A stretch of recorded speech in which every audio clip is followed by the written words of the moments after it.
আজকে আপনাদের যে প্রজেক্টটি দেখাবো সেটি আগের প্রজেক্টটির মতোই প্রায়, সামান্য ভিন্ন হবে।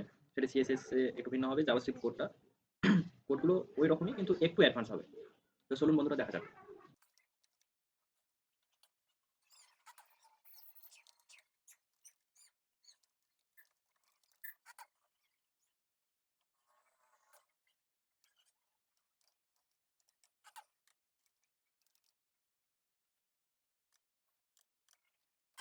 কি দেবো?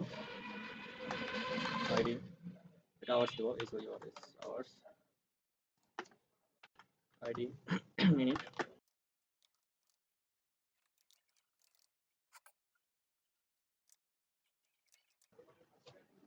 এবার আমরা একটা ফাংশন নেব,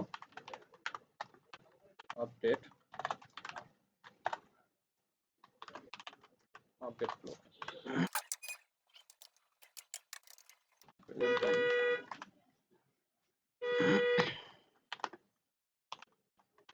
new date,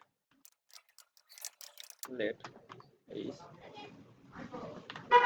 equal string, present time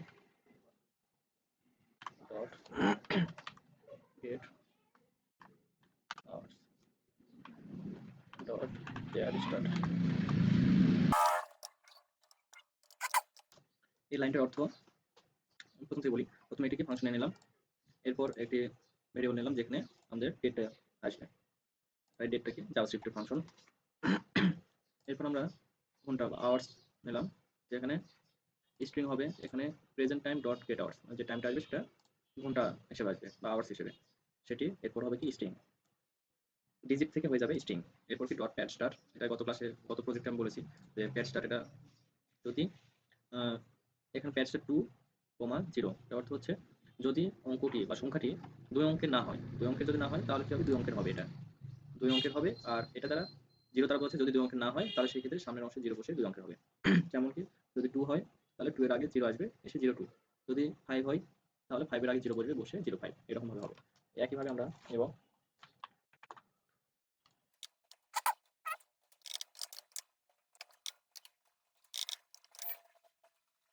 তিনটা নিয়ে নিলাম।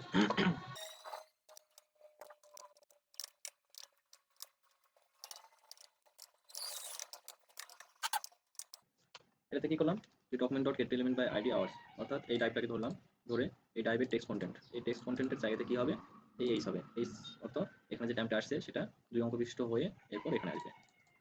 এই কাজটা শুধু এখানে করলাম।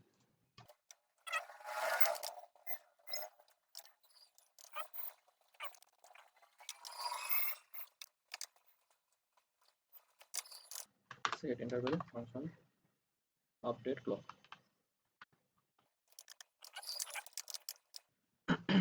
মানে কি এই ফাংশনটা গত প্রজেক্টে বলেছি, এই ফাংশনটার কাজ কোনো একটি ফাংশনকে নির্দিষ্ট সময় পর পর কল করা। যেমন এই ফাংশনটাকে নির্দিষ্ট পর পর কল করছে, অর্থাৎ 1 সেকেন্ড 1000 মিলি সেকেন্ড বা 1 সেকেন্ড পর পর ফাংশনটাকে আপডেট করছে। চলুন দেখা যাক।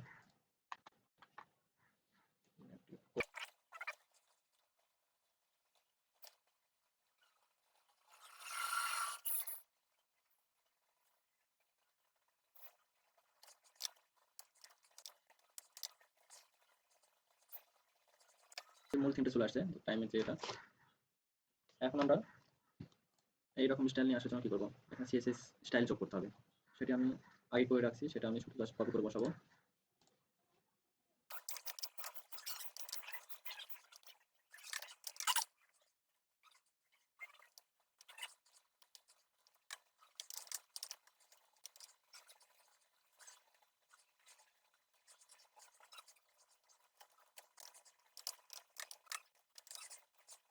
আমাদের প্রজেক্টটা কমপ্লিট।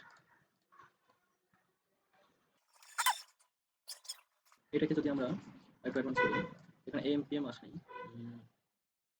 সেটা যদি করতে চাই তাহলে আমরা কি করবো, এখানে একটি লজিক লিখতে হবে।